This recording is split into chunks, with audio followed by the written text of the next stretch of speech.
Closing stock, ये 3 चीजें तो आपकी होती है भाई। आप देखो ना, जैसे आपका स्टेशनरी का आपके पास मान लो 10,000 रुपए का स्टॉक था और करेंट आपने पूरे साल में 1 लाख की स्टेशनरी आपने और खरीद ली, तो 10,000 का तो स्टॉक था, 1 लाख का और खरीद लिया तो कितना हो गया, 1,10,000। और 15,000 का स्टॉक बचा हुआ आपके पास ईयर का एंड पे, तो आपका यूज कितना हो गया, 95,000। कोई डाउट? ठीक है। इसके साथ 4 चीज मैंने और लिखी है।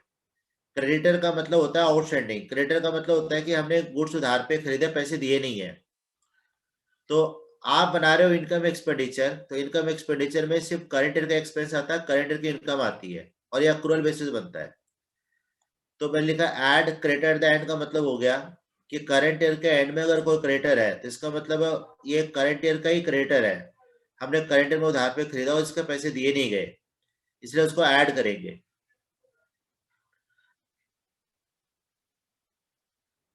18 हो गया।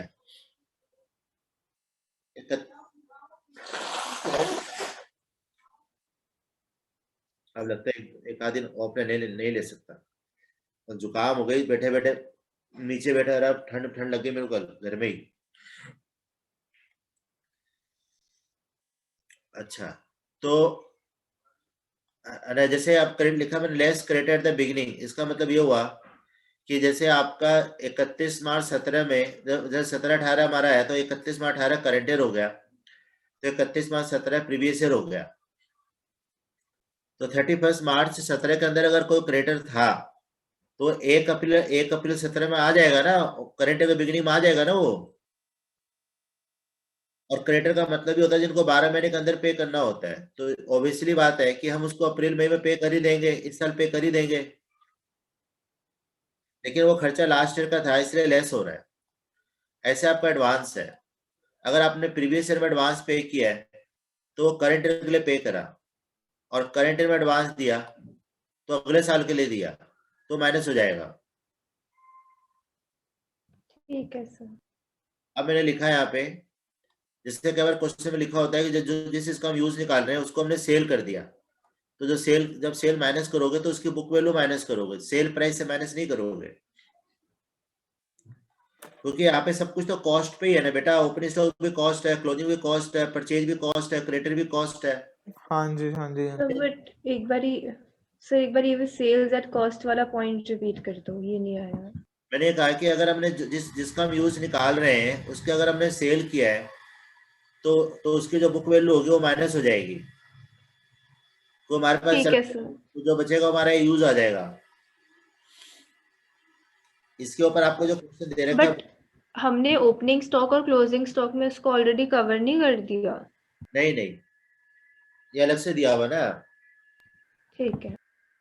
आपको दे रखा है बेटा, इसके ऊपर क्वेश्चन दे रखा है। जैसे क्वेश्चन नंबर है 29, पेज नंबर 1.65, ये पुरानी बुक में भी है।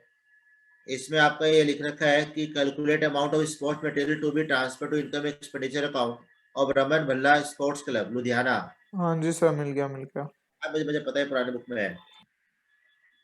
ये क्वेश्चन इस साल के लिए बहुत ही इंपॉर्टेंट है।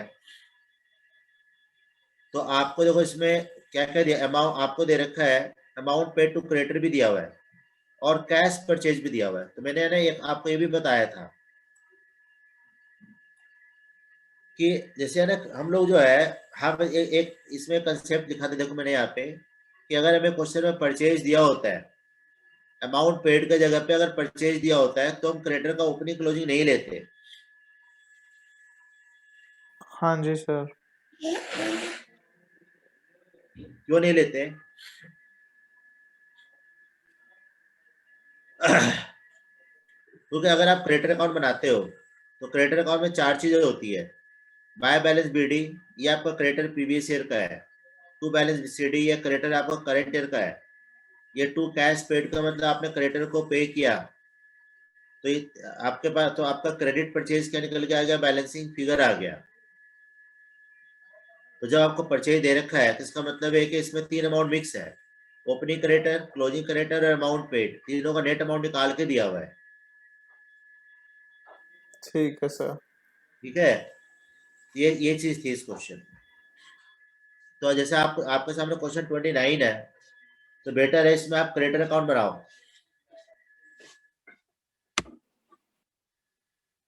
हाँ ठीक है आप सर। हाँ अब अभी बनाओगे, कैसे करोगे? क्या सर? सर अभी बनाओगे, समझा दूं? सर इस क्वेश्चन में हम लोग फिर क्रेडिटर अकाउंट से ये अमाउंट निकालेंगे रादर देन ऐड और लेस कर कर। हाँ आप अरे सुनिए, लटका दे आप ना। आप एक काम करो, इस क्वेश्चन का बनाओ क्रेडिटर अकाउंट।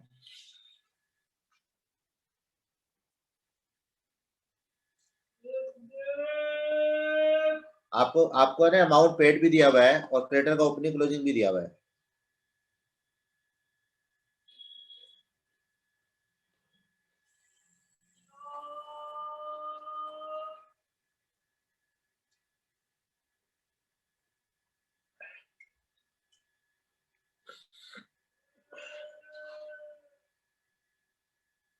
अगर आप लोग चाहो ना तो मतलब अगर आप लोग देख लेना, जैसे आप कंप्यूटर लगे लगे, तो अगर आप चाहो तो फ्राइडे को एक क्लास और ले सकते हो ऑनलाइन, तो मैं ना आपका इन पे पूरा कंप्लीट रिवीजन करा दूंगा, अगर आप चाहो तो। मैं जबरदस्ती नहीं बोल रहा किसी को भी।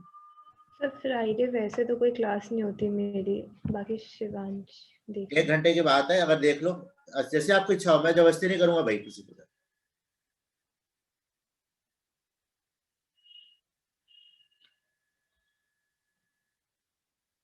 ठीक है, तो रिवीजन अच्छा हो जाएगा।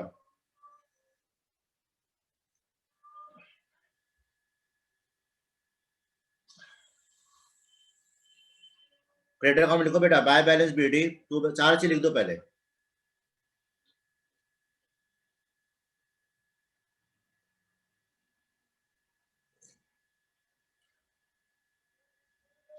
सर अब जैसे अब हमें क्रेडिटर का अकाउंट बना रहे हैं एंड इसमें हमें नाम भी दे रखा है किसके बुक्स में है, तो इस क्वेश्चन में भी हमें लिखना होगा in the books of Raman Bhalla sports club नहीं लुधियाना। नहीं, वो आप जब बनाओ इनकम एक्सपेंडिचर है वहां लिखते हैं। इन सब में नहीं लिखना है, इन सब में स्किप कर सकते हैं। हाँ, ठीक है।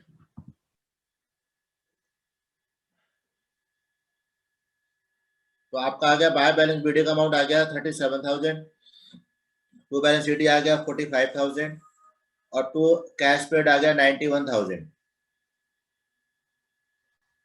तो बाय क्रेडिट परचेज आ जाएगा।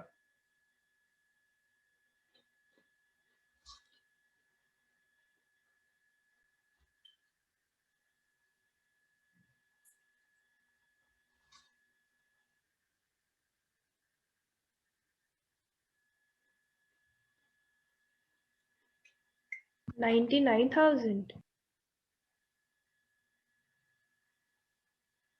मुझे आइडिया नहीं अमाउंट का, तो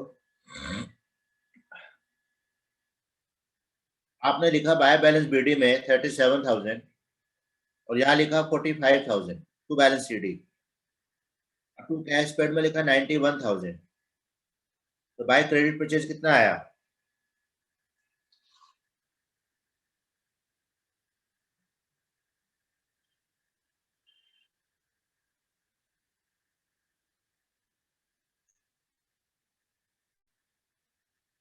थर्टी सेवन।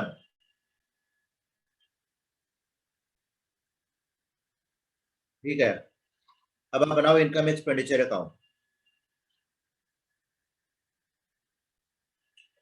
पीछे आंसर कुछ और है, 84 समथिंग है। आप उसको छोड़ो ना, क्या आंसर है मैं बता रहा हूँ ना। ठीक है। आप बनाओ इनकम एक्सपेंडिचर अकाउंट,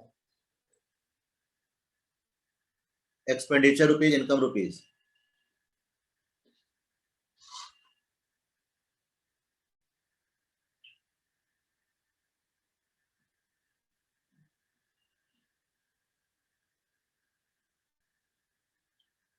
डेबिट में लिखो to sport material use, heading.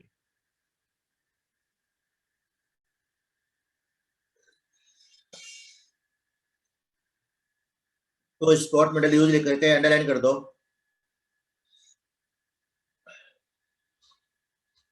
फिर लिखो आप टोटल परचेज। टोटल परचेज में आपका आ जाएगा, जो आपकी क्रेडिट परचेज आई है 99,000 और आपकी कैश परचेज कितने दे रखी है? 40,000, दोनों को ऐड करके।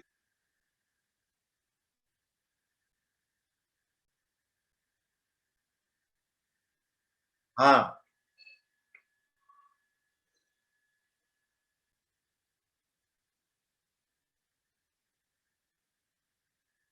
total purchases 99 plus 40,000.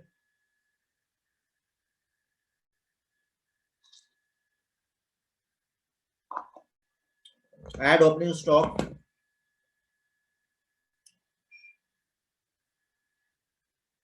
less closing stock.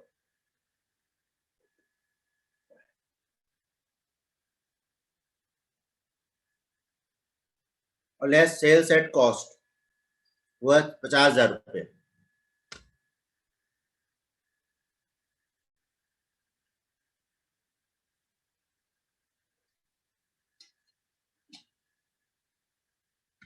कितना आया?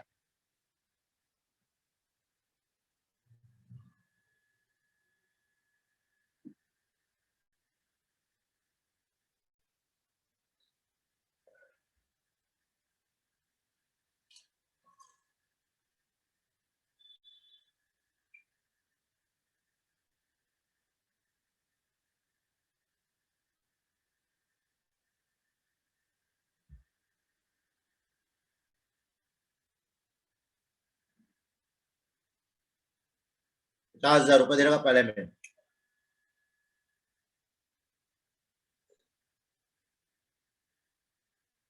हाँ,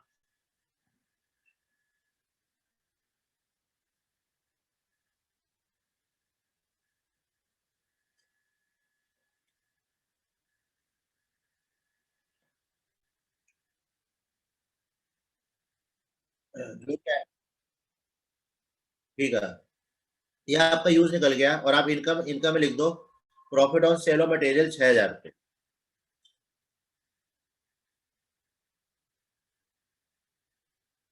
profit on sale of material 6,000.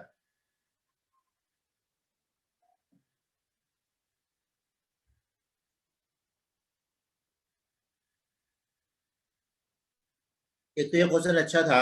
एक इलस्ट्रेशन में दे रखा है. दो सबसे टफ क्वेश्चन है. इलस्ट्रेशन है 21.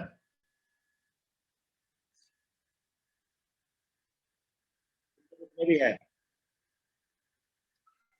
इसमें लिखा from the following information calculate amount that will be shown against stationery account income expenditure. आपको क्रेडिटर फॉर स्टेशनरी दे रखा है 4,600 और 11,800. कनिका वो वाला क्वेश्चन हो गया आपका? सर पहले वाला वो कर लिया, वो 29. ठीक है. देखो इसको समझा रहा हूं मैं.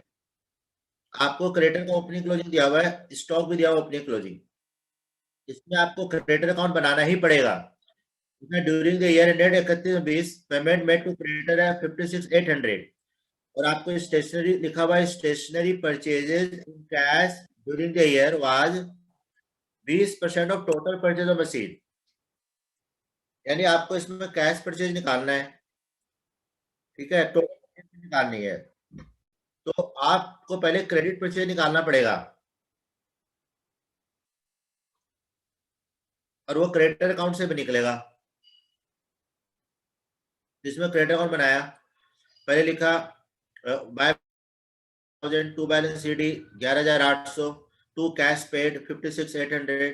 तो भाई आपका क्रेडिट परचेज आ गया 64,000. और उसके बाद जब क्रेडिट परचेज आ गया तो टोटल परचेज क्या होता है? Cash purchase plus credit purchase होता है. तो टोटल परचेज को x मान लो. कैश परचेज आपका x/5 हो गया और क्रेडिट परचेज 64. तो टोटल परचेज आ जाएगी ना. फिर आपका यूज निकल जाएगा. आपका ओपनिंग स्टॉक दे रखा है, क्लोजिंग स्टॉक दे रखा है. ये दो सबसे अच्छे क्वेश्चन थे जो मैंने बता दिया आपको. ठीक है सर. इसके बाद आपका था ट्रीटमेंट ऑफ सब्सक्रिप्शन. इसमें आपको जो सब्सक्रिप्शन दिया होता था वो एज पर रिसीव पेमेंट दिया होता था. तो यानी हमारी ये आपकी टोटल ये आपको जो सब्सक्रिप्शन रिसिप्ट है, टोटल रिसिप्ट है. इसमें ऐड करते थे subscription due for current year less subscription due for previous year. क्योंकि जो प्रीवियस ईयर का ड्यू होता है वो हमें करंट ईयर में मिल गया होता है, ये मान के चलते हैं, इसलिए उसको माइनस करते हैं. और जो करंट ईयर का ड्यू होता है वो हमारी करंट ईयर की इनकम होती है, इसलिए उसको ऐड करते हैं. Add advance previous year less advance current year. But advance का मतलब ऐसा है कि जो 4 चीजें है ना, ये चाहे कोई भी एक्सपेंस हो कोई भी इनकम, सब में सेम चलता है कि करंट ईयर का आउटस्टैंडिंग ऐड होता है, प्रीवियस ईयर का आउटस्टैंडिंग माइनस, और प्रीवियस ईयर में जो एडवांस होता है वो करंट ईयर के लिए होता है इसलिए ऐड, और करंट ईयर में एडवांस देते हैं अगले साल का वो माइनस।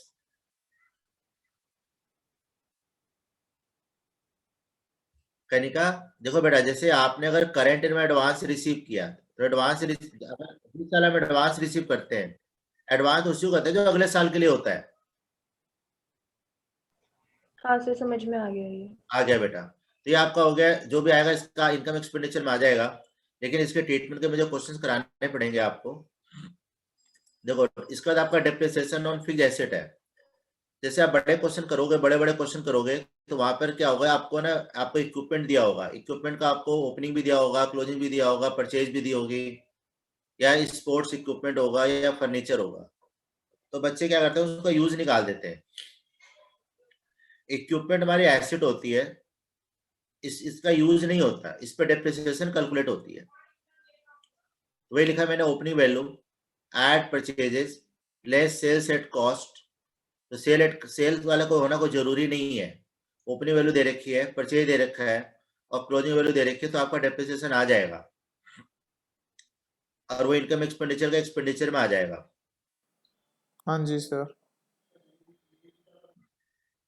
देखो अगर आप जैसे सब्सक्रिप्शन का, तो मैंने आपको और एड्रेस, सर वो बैलेंस शीट से माइनस भी हो जाएगा ना डेप्रिसिएशन, तो अगर उसमें आपको नहीं, अगर आपको जैसे मान लो इक्विपमेंट का ओपनिंग वैल्यू भी दिया हुआ है, क्लोजिंग भी दिया हुआ है, तो क्लोजिंग का तो मतलब ही होगा कि डेप्रिसिएशन काट हाँ है। ठीक है सर, समझ गया समझ गया।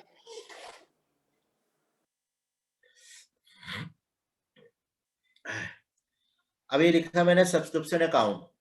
सब्सक्रिप्शन देखो, आपको ना सब्सक्रिप्शन का अकाउंट बनाना बहुत अच्छी तरह से आना चाहिए, क्योंकि इस बार चांसेस हैं कि सब्सक्रिप्शन अकाउंट बनाने आ जाए पेपर में। तो अगर आपको वैसे भी सब्सक्रिप्शन का बहुत सारी चीज दे रखी हो ना, तो अकाउंट बना लो, तो कभी गलती हो ही नहीं सकती। हेलो, ठीक है सर। अच्छा ठीक है, भेज रहा हूँ। क्या हुआ, तो ये लिखा मैंने सब्सक्रिप्शन हमारी इनकम होती है, आ तो गया। सब्सक्रिप्शन जो है, देखो हमारी इनकम होती है, तो अगर आपका सब्सक्रिप्शन आउटस्टैंडिंग है, तो सब्सक्रिप्शन आउटस्टैंडिंग जो होता है वो हमारा एसेट होता है, क्लब को मिलना होता है, तो उसका डेबिट बैलेंस होता है। तो ये लिखा मैंने to balance BD outstanding previous year, और इधर लिखा मैंने by balance CD outstanding current year. और सब्सक्रिप्शन अगर एडवांस मिला तो क्लब की लायबिलिटी है, तो उसका जगह by balance BD to balance CD and to income, ये हो गया आपका, ये आपकी हो गई टोटल इनकम, ये आपकी हो गई टोटल रिसिप्ट। ठीक है, तो अगर आपको टोटल रिसिप्ट दिया हुआ है तो आपकी इनकम बैलेंसिंग फिगर हो जाएगी। और ये तो मैंने एक्स्ट्रा लिखा हुआ है, कई बार क्वेश्चन में लिखा होता है कि जैसे कोई क्लब के अंदर कुछ मेंबर है जो पैसे नहीं दे पा रहे, डूब गए पैसे, तो ये चीज आएगी, नहीं तो नहीं आएगा। सर मतलब वो मतलब ये है, कॉल्स इन एरिया टाइप वाले बंदे। हाँ हाँ हाँ, अच्छा ठीक है सर। लेकिन कॉल सीनियर में तो पैसे मिल जाते हैं, नहीं मिलते तो फिर कंपनी शेयर फॉरफिट कर लेती है, कंपनी का फायदा होता है, लेकिन ये तो डूब ही गए ना, मेंबर ने पैसे दिए नहीं क्लब को। अच्छा ठीक है सर। बैड डेट्स है, जस्ट लाइक बैड डेट्स हो गया। ओके सर, समझ गया। अगर हम इनका अकाउंट बना लेना तो बहुत ही अच्छा होता है, कभी गलती होने का चांस ही नहीं दूर दूर तक। बस 6 चीज का याद रखना होता है, to balance BD by balance CD, by balance BD to balance CD, by bank as per receipt payment, तो टू इनकम एक्सपेंडिचर आ गया। ये तो आपने बना लिया, और यहाँ से जो इनकम आएगी वो इनकम एक्सपेंडिचर के इनकम में चली जाएगी। सर जो सर बाय बैंक में सर सब जो अगर 3 साल का सब्सक्रिप्शन का अमाउंट गिवन है, तो फिर बाय बैंक में तीनों का ऐड करके लिखना है। हाँ हाँ, ठीक है सर। ये आपकी प्रीवियस ईयर की एसेट है, ये प्रीवियस ईयर की लायबिलिटी है, ये करंट ईयर की एसेट है, और ये करंट ईयर की लायबिलिटी है। तो ठीक है सर। इसमें ये दोनों आपके प्रीवियस ईयर के बैलेंस शीट में जाएंगे, और ये दोनों करंट ईयर के बैलेंस शीट में जाएंगे। ठीक है सर। ठीक है, तो मैं एक बार नोट तो सारा गो थ्रू करवा दिया है आपको, 2 टॉपिक भी देख कर लिया है, फिर मैं फ्राइडे को ले लेता हूँ क्लास। ठीक है, ठीक है सर। ओके बेटा, बाय बेटा।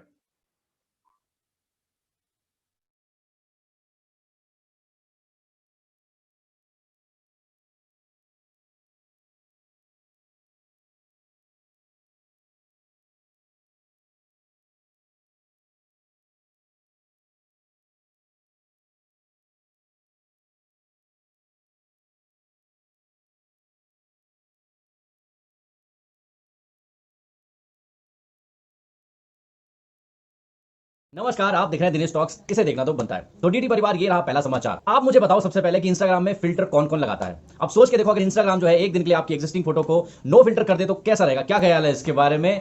यहां पर कैरी मिनाटी ने यही लिखा अपनी स्टोरी में कि भाई एक दिन के लिए अगर इंस्टाग्राम आपकी सारी फोटो पर नो फिल्टर कर देगा तो क्या ख्याल है।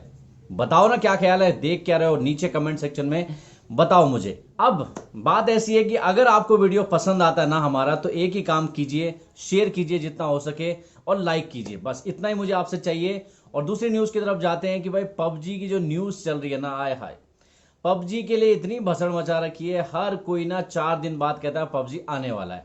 अभी एक नई रूमर आई है कि पबजी 2 जो है नेक्स्ट वीक में आ सकता है नहीं आ सकता है।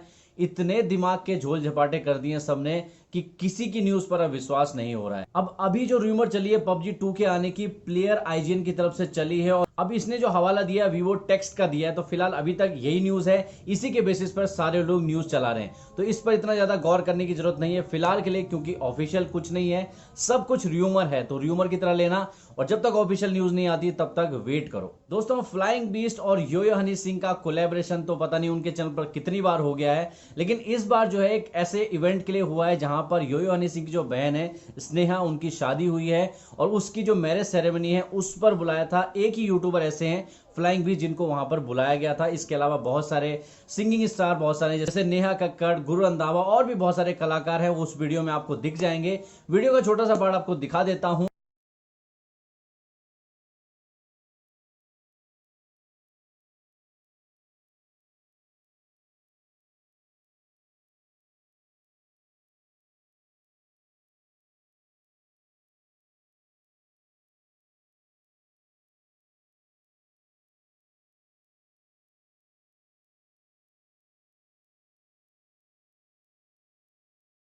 अच्छा, मैं आपसे एक सवाल पूछता हूं कि भाई कितने ज्यादा लोग ये देख रहे हैं आजकल की इंस्टाग्राम में आपको ये मैसेज आ रहा है कि आपके उसमें कॉपीराइट कुछ पाया गया है और ये बहुत अर्जेंट है। कुछ लोग तो वेरीफाइड अकाउंट से ये चीजें भेज रहे हैं और हमको लग रहा है कि वाकई में अब हमारा अकाउंट जो है खतरे में आ गया इंस्टाग्राम का। और ये बड़े बड़े यूट्यूबर भी शेयर कर रहे हैं, आपने देखा होगा, कुछ फनी स्टाइल में कर रहे हैं, कुछ उनको गालियां पेल कर दे रहे हैं।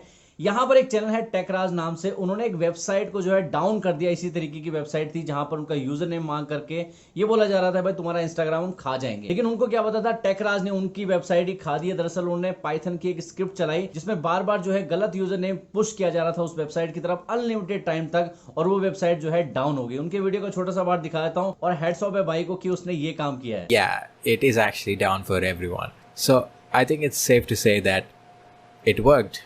I executed the script on Google Cloud and it sent over 1,000 submissions in less than an hour, and the site crashed. It went down.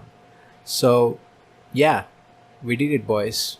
We did it. दोस्तों, मिस्टर इंडियन हैकर ने घोस्ट चैलेंज के part 4 तक निकाले थे, लेकिन part 5 आ चुका है। जी हाँ, पार्ट 5 लॉन्च किया है क्रेजी XYZ के चैनल पर। अब ये बात मैंने मजाक में कही है कि मिस्टर इंडियन हैकर का पार्ट 5 है। दरअसल क्या है कि क्रेजी XYZ ने घोस्ट चैलेंज पार्ट 5 लॉन्च किया। अब लोग कह रहे हैं कि पार्ट 1, 2, 3, 4 किधर है भाई। लेकिन उन्होंने जो वीडियो अपलोड किया उसमें डायरेक्ट टाइटल में ये डाला कि घोस्ट चैलेंज पार्ट 5। उसमें भी वो घोस्ट एरिया में गए, कहीं अपने आसपास के एरिया में, और वहां पर भी उनको कुछ दिखा है और साथ में वहां पर कुछ सांप भी दिखे। मतलब मेरी तो हालत खराब हो जाती है सांपों को देख करके। तो उनके वीडियो का छोटा सा बड़ा आप देखिए। अबे पीछे चलो। और पीछे जहां देख रहे यहाँ पे देख लो नीचे अपने। ओए शिट, कहीं जहां देख रहे हैं हर जगह सांप दिख रहा है। नहीं हिलाऊंगा इसको। अबे 3 सांप दिख गए, 3। दिखा उसको दिखाना जो। और देख इधर और होंगे। देख कैसे पड़ा हुआ है ये वाला। ओहो।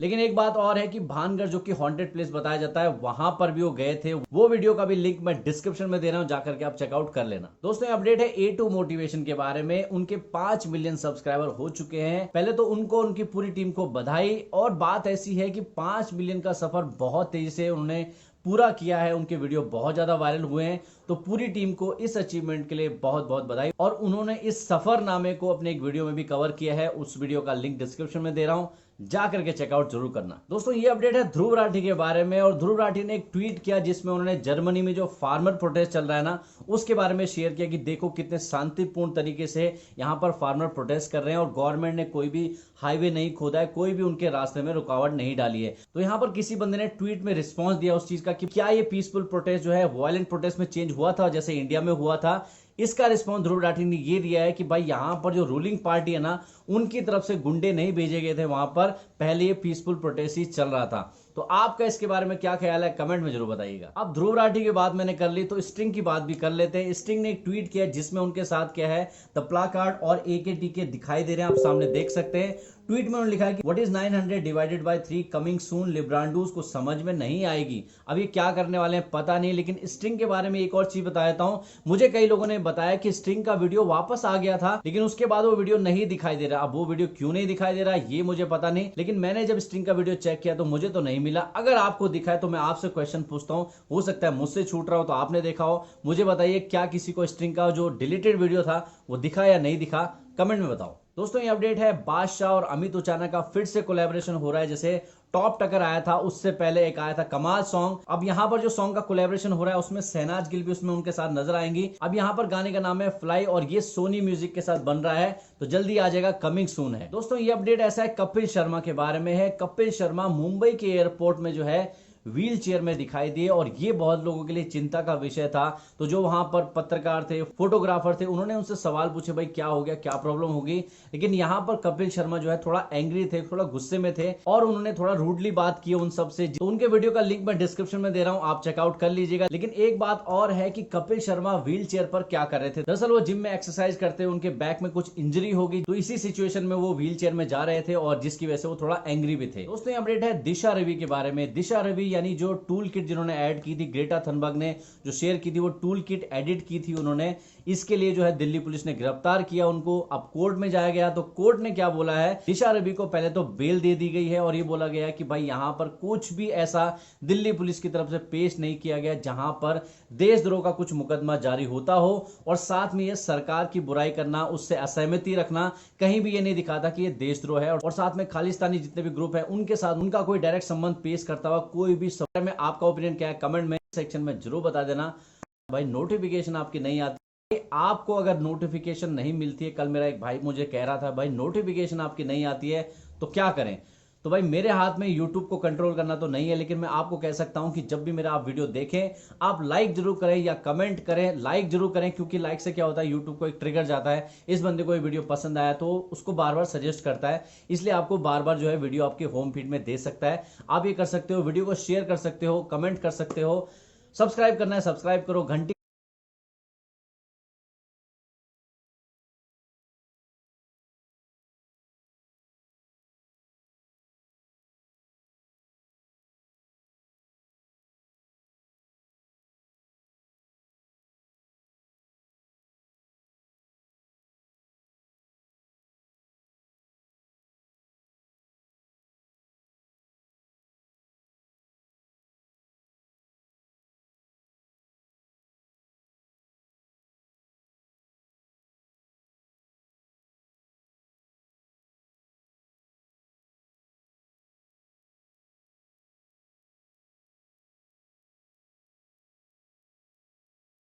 हेलो दोस्तों and welcome back to the channel. Guys अगर मैं आप लोगों से NDS के ऑलमोस्ट सभी पॉपुलर लोगों से GTA San Andreas के चीट कोड्स पूछूं तो मुझे पूरा भरोसा है कि आप में से ज्यादातर लोग GTA San Andreas के ऑलमोस्ट सभी पॉपुलर चीट कोड्स को तो जानते ही होंगे एंड आपने GTA San Andreas के चीट कोड लिस्ट को भी ट्राई कर लिया होगा। लेकिन गाइस अगर मैं आपसे ये बोलूं कि GTA San Andreas में कुछ ऐसे भी चीट कोड्स हैं जिनके बारे में कोई भी नहीं जानता, और GTA San Andreas ही नहीं GTA सीरीज के ऐसे बहुत सारे गेम्स हैं जिनमें कुछ ऐसे सीक्रेट चीट कोड्स हैं जिन्हें लोग आज तक नहीं जान पाए। तो गाइस आज मैं भी आपको GTA सीरीज के ऐसे ही चीट कोड्स के बारे में बताने वाला हूँ जिनके बारे में आप नहीं जानते होंगे। एंड इस वीडियो के एंड में मैं आपको ये बताऊंगा कि GTA सीरीज में चीट कोड्स को क्यों यूज किया जाता है। शुरू करने से पहले आपको GamesOf.com के बारे में आप सभी ने GTA वाइस सिटी के अंदर come fly with me cheat code को तो जरूर देखा होगा, जिसे पढ़ने में ऐसा लगता है कि इस चीट कोड से हमारी कार फ्लाई होगी, लेकिन ऐसा कुछ भी नहीं होता है। Come fly with me cheat code type करने के बाद आपकी कार बस हॉप होती है, जिसे हम फ्लाई करना नहीं बोल सकते। लेकिन गाइस ऐसा GTA वाइस सिटी स्टोरीज में नहीं है। वाइस सिटी स्टोरीज के अंदर come fly with me cheat code को रिप्लेस करके गेम के अंदर एक ऐसे लेजेंडरी चीट कोड को डाला गया है जिससे आपकी कार फ्लाई ही नहीं हो सकती, और इस चीट को एक्टिवेट करने के बाद आप अपनी कार को सिर्फ जंप करा सकते हो। एंड अब आता है इस चीट कोड का सबसे स्पेशल पार्ट। अगर आप इस चीट कोड को किसी बिल्डिंग के अंदर जाकर एक्टिवेट करते हो तो गेम के PSP वर्जन में एक ग्लिच आ जाता है, जिससे कि अगर आप L3 बटन को प्रेस करते हो तो आप गेम के अंदर कार्ड्स को भी फ्लाई कर पाओगे। एंड जब इस गेम का फुल फ्लैश PC मॉड आया तब प्लेयर्स को पता चला कि डेवलपर्स गेम के अंदर एक ऐसा चीट कोड लाना चाहते थे जिससे कि हम कार्ड्स को फ्लाई कर पाए, लेकिन बाद में डेवलपर्स ने इस चीट कोड को मॉडिफाई कर दिया, शायद ये सोचकर कि अगर हमारी कार कभी फंस जाती है तो हम इस चीट कोड को यूज करके उसे फिक्स कर पाए। GTA 4 gas GTA 4 GTA series का पहला ऐसा गेम है जिसके अनाउंसमेंट से लेकर फुल रिलीज तक बहुत सारी चीजें चेंज हुई हैं, एंड इसी के साथ साथ बहुत सारे इंटरेस्टिंग फीचर्स को भी रिमूव किया गया है जो कि GTA 5 में भी नहीं है। जैसे कि लिबर्टी सिटी का मैप बहुत ज्यादा बड़ा होने वाला था, गेम के अंदर से बहुत सारे वेपन्स एंड मिशंस को भी रिमूव कर दिया गया था। इतना ही नहीं, गेम से दो बहुत ही इंटरेस्टिंग चीट्स को भी रिमूव कर दिया गया जो कि अभी भी गेम की फाइल्स में एग्जिस्ट करते हैं, और अगर आप चाहो तो दोबारा इन फाइल्स को रीएक्टिवेट भी कर सकते हो। इनमें से सबसे पहला चीट है मनी चीट, जो कि सुनने में सिंपल लगता है लेकिन ये है बहुत ही इंटरेस्टिंग। ऑब्वियसली इस चीट से आपको इन गेम मनी मिलेगा, लेकिन अगर आप इस चीट के फर्स्ट 3 डिजिट्स को देखोगे तो यहाँ पे लिखा होता है 729, जो कि रियल लाइफ कोड है AT&T टेलीकॉम कंपनी का, जिसके यूजर्स मोबाइल से पैसे ट्रांसफर करने के लिए 729 नंबर का यूज करते हैं। दूसरा चीट है टाइम का, जिसे यूज करके आप गेम के टाइम को 9 घंटे आगे बढ़ा सकते हो। GTA 5 हम सभी को पता है GTA 5 के अंदर हम टाइटल बटन का यूज करके चीट कोड्स टाइप कर सकते हैं, जैसे कि चीट कोड कॉमेट, जिससे हम कॉमेट कार को स्पॉन कर सकते हैं, एंड रॉकेट, जिससे हम PCJ 600 बाइक को स्पॉन करते हैं, एंड इसी तरीके के और भी बहुत सारे चीट कोड्स हैं गेम के अंदर। लेकिन गाइस गेम के अंदर एक और सीक्रेट ट्रिक है जहां आप इन चीट कोड्स को दूसरी जगह से भी एक्टिवेट कर सकते हो, जिनके बारे में शायद किसी को भी नहीं पता होगा। एंड ये गेम में तब डाले गए थे जब GTA 5 न्यूअर जनरेशन कंसोल्स के लिए पोर्ट किया गया था, जैसे कि PS4 एंड Xbox One। इसके लिए आपको किसी मॉड की जरूरत नहीं है, बस आपको GTA 4 गेम की तरह अपने मोबाइल फोन में कुछ नंबर्स को टाइप करना है, जिससे कि आप सारे ओल्ड चीट्स को एक्टिवेट कर सकते हो। एंड इसकी सबसे अच्छी बात यह है कि इसके अंदर आपको 2 से 3 न्यू चीट कोड्स भी मिल जाएंगे, और इनमें से सबसे अच्छा चीट कोड मुझे ब्लैक सेलफोन लगा, जिसे अगर आप अपने मोबाइल फोन पे एक्टिवेट करते हो तो सबसे पहले तो एक रैंडम एक्सप्लोजन होगा, जिसे देखने में ऐसा लगेगा कि इस चीट से कोई भी इंटरेस्टिंग चीज नहीं हुई, लेकिन अगर आप मोबाइल फोन को अंदर रखकर दोबारा वापस निकालोगे तो आपका फोन पूरी तरीके से ब्लैक कलर का हो जाएगा। ये लो नोटिफिकेशन आ गया GamesOf.com से, अभी जो टूर्नामेंट खेला था उसके पैसे चीट्स को डाला गया है, जो कि बहुत ही इंटरेस्टिंग है, और लोगों ने इन सभी चीट्स को ट्राई भी कर लिया है, एंड इससे बहुत सारे इंटरेस्टिंग एक्सपेरिमेंट्स भी किए हैं। लेकिन गाइस गेम का एक पॉइंट आता है जब सारे चीट्स को ट्राई करने के बाद हमें ऐसा लगता है कि काश गेम में कुछ और भी चीट्स होते जो हमें गेम में और भी इंटरेस्टिंग पावर्स दे सकते। लेकिन गाइस आप ये सुनकर शॉक्ड हो जाओगे कि GTA San Andreas के अंदर डेवलपर्स ने 100 से भी ज्यादा चीट कोड्स को बनाकर रखा है, लेकिन उनमें से सिर्फ कुछ ही चीट्स को गेम के अंदर डाला गया है। लेकिन अच्छी बात तो यह है कि जब GTA San Andreas को मोबाइल के लिए पोर्ट किया गया तब जिन चीट कोड्स को गेम में यूज नहीं किया गया था उनमें से फिर से 8 चीट कोड्स को इनेबल कर दिया गया मोबाइल के लिए। लेकिन इन चीट कोड्स को यूज करने के लिए आपको अपने मोबाइल फोन में कीबोर्ड कनेक्ट करना होगा, क्योंकि तभी जाकर आप इन चीट कोड्स को टाइप कर पाओगे। वैसे अगर बात की जाए इन चीट कोड्स की तो मुझे लगता है इनमें से कुछ cheat codes GTA San Andreas game के सबसे बेस्ट चीट्स हैं, जिनमें से सबसे पहला और सबसे यूजफुल चीट कोड है फुल इनविंसिबिलिटी, जिसे यूज करने के बाद आपकी हेल्थ बिल्कुल भी कम नहीं होगी। और इस चीट की सबसे अच्छी बात यह है कि अगर आप इस चीट को एक्टिवेट करके किसी व्हीकल में बैठते हो तो व्हीकल को भी हमारे कैरेक्टर की तरह कोई भी डैमेज नहीं होगा। गाइस दूसरा सीक्रेट चीट है वेपन सेट 4, जिसे एक्टिवेट करने के बाद आपको गेम के कुछ बहुत ही रेयर वेपन्स मिलेंगे, जिनमें से पहला वेपन है मिनी गन, एक मिली वेपन एंड थर्मल विजन। और अगर आप इस चीट कोड को दोबारा एक्टिवेट करोगे तो इस बार आपको थर्मल विजन गॉगल्स की जगह नाइट विजन गॉगल्स मिलेंगे। अब गाइज ये चीट मेरा पर्सनल फेवरेट है, क्योंकि अगर आप इस चीट को किसी मिशन के स्टार्ट होने के बाद एक्टिवेट करोगे तो इस चीट से वो मिशन ऑटोमेटिकली कंप्लीट हो जाएगा। गाइज लिटरली अगर ये चीट मुझे पहले मिला होता तो मैंने इसे wrong side of the tracks mission तो जरूर स्किप किया होता। नेक्स्ट चीट कोड है शो मैपिंग का, जिससे कि आप ये चेक कर सकते हो कि कीबोर्ड का कौन सा बटन किस की को ट्रिगर करेगा अगर आपने मोबाइल फोन में कीबोर्ड कनेक्ट किया होगा तो। इसके बाद गाइस जो नेक्स्ट चीट कोड है उसे एक्टिवेट करने के बाद आप ये चेक कर सकते हो कि NPCs कार्ल को देख के कैसे रिएक्ट करते हैं। एंड गाइस बाकी के 2 last cheat codes normal players के लिए बिल्कुल यूजलेस है, क्योंकि इनमें से एक चीट स्टैट को मॉडिफाई करता है और दूसरा चीट क्लोजेस्ट टारगेट को आइडेंटिफाई करता है। अब गाइस जैसा कि मैंने वीडियो के स्टार्टिंग में बोला था, हम अब इस चीज के बारे में जान लेते हैं कि GTA गेम्स के अंदर चीट कोड्स को क्यों डाला जाता है। तो गाइस इसका आंसर बहुत ही ज्यादा सिंपल एंड बहुत ही ज्यादा इंटरेस्टिंग भी है। 1990 से लेकर अर्ली 2000 तक जो गेम्स आते थे उनमें डेवलपर्स इंटेंशनली गेम के अंदर चीट कोड्स डाला करते थे, ताकि अगर प्लेयर को गेम बहुत ही ज्यादा डिफिकल्ट लगता है या फिर उसे ना समझ में आ रहा हो कि गेम में आगे क्या करना है, तो वो चीट कोड्स का यूज कर सकते थे। क्योंकि उस टाइम गेम के वॉक थ्रूज मिलना काफी मुश्किल था एंड उस टाइम यूट्यूब भी नहीं हुआ करता था। तो GTA 1 में भी इसी इंटेंशन से चीट कोड्स को डाला गया था गेम के अंदर। लेकिन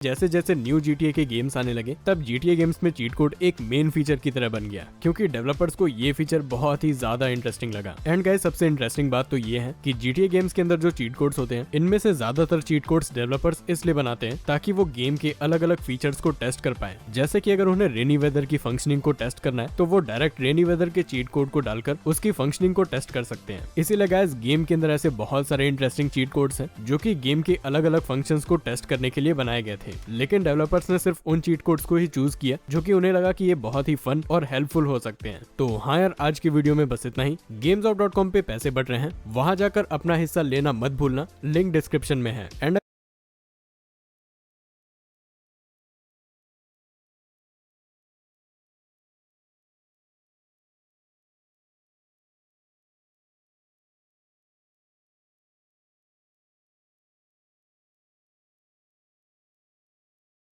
तो एंटी का मतलब ऑब्वियसली उसका ऑपोजिट राइट। अब ये सी हेलो एवरीवन एंड वेलकम। अभी भी मैं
कहता हूं कि राइट। तो अगर मैं इंटीग्रेशन करना चाहता हूं किसी भी चीज की, लेट्स से एक्स स्क्वायर, तो ऐसे होगी, एक साइन लगा दो आगे और आगे लिख दो dx। तो बेसिकली ये जो साइन है और जो dx है इसका हम यूज करते हैं, और डिफरेंशिएशन में हम d/dx का यूज करते हैं। ठीक है, भैया एक और एग्जांपल लेते हैं। जैसे d/dx ऑफ tan x क्या होता है, sec2 x। तो sec2 x की इंटीग्रेशन मेरी होती है tan x, और आगे ये प्लस c मैंने अभी बोला, इग्नोर मारो, इसका हम कुछ देखते हैं। ठीक है, डिफरेंशिएशन में d/dx को यूज करते हैं, अगेन फिर से बताता हूं, और इंटीग्रेशन में हम इस चीज को यूज करते हैं। ये आ रहा है आंसर के साथ। इस c की क्या सिग्निफिकेंस है जरा यार, ये एग्जांपल देखो। अगर मैं कहता हूं x स्क्वायर की डिफरेंशिएशन तो वो होती है 2x, ये एक है, ये कांस्टेंट्स है, और स्क्वायर प्लस अ कांस्टेंट क्या होगा मेरा 2 नहीं आ रहा है। अगर x स्क्वायर की डिफरेंशिएशन 2x है तो 2x की इंटीग्रेशन x स्क्वायर है। अगर x स्क्वायर प्लस 1 की डिफरेंशिएशन 2x है तो 2x की इंटीग्रेशन x स्क्वायर प्लस 1 भी हो सकती है, 2x की इंटीग्रेशन x स्क्वायर प्लस 10,000 भी हो सकती है। ठीक है, तो हम उसको जनरलाइज करके कांस्टेंट लिख देते हैं। तो हर बार जब भी तुम इंटीग्रेट करोगे, इनडेफिनिट इंटीग्रेशन करोगे, तो ये c लगेगा। अब तुम बोलोगे इनडेफिनिट इंटीग्रेशन क्या है, थोड़ा बताता हूं इसके बारे में। अब देखो, क्या मैं ये कह सकता हूं कि एक फंक्शन फॉर एग्जांपल 2x, यही हमने लिया था, कि इंटीग्रेशन करते हो तो मल्टीपल आंसर आते हैं, राइट। मल्टीपल आंसर देगा हम अगर एक फंक्शन की इंटीग्रेशन करेंगे। इसी वजह से हम इसको इनडेफिनिट इंटीग्रेशन भी कहते हैं। ठीक है, जैसे यही 2x dx की इंटीग्रेशन x स्क्वायर इसका ग्रामेटिकल मीनिंग भी होता है हमारे इंटीग्रेशन का, इनडेफिनेट इंटीग्रेशन का। जो हम अभी पढ़ रहे हैं वो इनडेफिनेट इंटीग्रेशन है, जो हम बाद में पढ़ेंगे वो होगी डेफिनेट इंटीग्रेशन। ठीक है, जरा मुझे ये बताओ, मैं इसी क्वेश्चन की बात कर रहा था, 2x dx, अगर मैं 2x dx को इंटीग्रेट करता हूं तो आंसर आता है x² + c। तो मुझे ये बताओ, अगर मैं x² को प्लॉट करूंगा ग्राफ पेपर पे तो कैसा ग्राफ बनेगा मेरा? ये ग्राफ है और यहां मेरा आ जाएगा x², राइट। पर अगर मैं ये बोलूं x² + 1 को प्लॉट करो तो क्या ग्राफ आएगा? वही सेम ग्राफ थोड़ा सा शिफ्ट हो जाएगा ऊपर, x² + 2 थोड़ा और शिफ्ट हो जाएगा। तो अगर मेरा c कोई भी वैल्यू ले सकता है तो क्या मैं ये कह सकता हूं कि मेरे तो मल्टीपल ग्राफ बन जाएंगे जो एक दूसरे से पैरेलल होंगे? ठीक है, तो यार इस चीज स्टेटमेंट होती है फैमिली ऑफ कर्व्स। अगर तुमने यही पढ़ा है तो 11th में भी तुमने कुछ कोनिक सेक्शन में ऐसा किया होगा। अब generalise formula for integration, indefinite integration जरा देख लेते हैं। अभी हम x² की बातें कर रहे थे, tan x की बातें कर रहे थे, अब करते हैं थोड़ा fx gx फंक्शंस पे आते हैं, जिससे बच्चे थोड़ा सा घबराते हैं। अगर मैं ये बोलूं कि किसी फंक्शन gx की इंटीग्रेशन मेरी होती है fx, ठीक है, तो इसका ये मतलब होगा, फंक्शंस पे आते हैं जिससे बच्चे थोड़ा सा घबराते हैं। अगर मैं ये बोलूं कि किसी फंक्शन gx की इंटीग्रेशन मेरी होती है fx, ठीक है, तो इसका ये मतलब होगा कि fx की इंटीग्रेशन क्या होगी? gx होगी मेरी, राइट, प्लस अ कांस्टेंट। तो ये जो मैंने स्टेटमेंट लिखी थी यार कि fx dx की इंटीग्रेशन हमारी gx + c होती है, अगर मेरी gx की डिफरेंशिएशन fx है तो इसमें कुछ पैरामीटर्स हैं, उनके बारे में बात करते हैं। देखो, जब भी मैं कहता हूं इंटीग्रेशन ऑफ अ फंक्शन, तो ये जो मेरा फंक्शन है ना, इसको हम बोलते हैं इंटीग्रांड, जिसकी हम इंटीग्रेशन करने वाले हैं। ठीक है, यहाँ जो भी हमारा वेरिएबल लिखा होगा, हो सकता है ये dt लिखा होगा, हो सकता है ये d थीटा लिखा होगा, हो सकता है ये dy लिखा होगा, तो इसको हम कहते हैं वेरिएबल ऑफ इंटीग्रेशन। ठीक है, और ये जो हमारा प्यारा सा सिंबल है इसको हम कहते हैं ऑपरेटर ऑफ इंटीग्रेशन, ऑपरेटर कह सकते हैं इसको सिर्फ। अब जो हमारा रिजल्ट आता है gx, मतलब fx को इंटीग्रेशन करोगे तो कुछ ना कुछ तो आएगा ना, तो इसको हम कहते हैं प्रिमिटिव/इंटीग्रल/एंटी डेरिवेटिव। तो यार कई बार क्या होता है क्वेश्चन में ना एंटी प्रिमिटिव यूज कर लेते हैं और बच्चों को इसका मीनिंग नहीं पता होता। तो बेसिकली कभी भी मैं कहता हूं कि मान लो मैं कहता हूं x² का प्रिमिटिव बताओ, तो इसका मतलब होता है x² की इंटीग्रेशन करके दिखा दो भाई, जो आंसर आएगा मेरा x³ / 3। ठीक है, ये होता है मेरा, तो ये होगा मेरा प्रिमिटिव, या इसको एंटी डेरिवेटिव इसलिए कहते हैं क्योंकि gx का डेरिवेटिव डिफरेंशिएशन है fx, तो एंटी का मतलब ऑब्वियसली उसका ऑपोजिट, राइट। अब ये c की तो हम बात कर चुके हैं, इसको हम कहते हैं कांस्टेंट ऑफ इंटीग्रेशन। इंटीग्रेशन में पता है कि इनवर्स प्रोसेस ऑफ डिफरेंशिएशन होती है। थोड़ी एनसीईआरटी देख लो, थोड़े बहुत फार्मूले देख लो, जैसे अगर तुम्हें याद हो इन सारे फार्मूले की जब हमने बात की थी, डेरिवेटिव वाली जो मेरी लिस्ट थी वो क्या कहती थी कि dy dx कभी याद है? तो ये तो याद ही होगा, x⁻n की वैल्यू कितनी आती थी? nx n - 1, ये तो बेसिक डिफरेंशिएशन है। अगर मैं कहता था dy dx ऑफ x तो आंसर आता था मेरा 1, अगर मैं कहता था dy dx of sin x तो मेरा आंसर आता था cos x। तो हम सारी ना उल्टी चीजें करने वाली कि इंटीग्रेशन उल्टा होता है। मुझे बताओ dy dx of x⁻n+1 upon n+1 कितना होगा? n+1 को बाहर निकालो क्योंकि कांस्टेंट है। अब x⁻n+1 की डिफरेंशिएशन क्या है? n+1 x⁻n dy dx of sin x तो मेरा आंसर आता था cos x।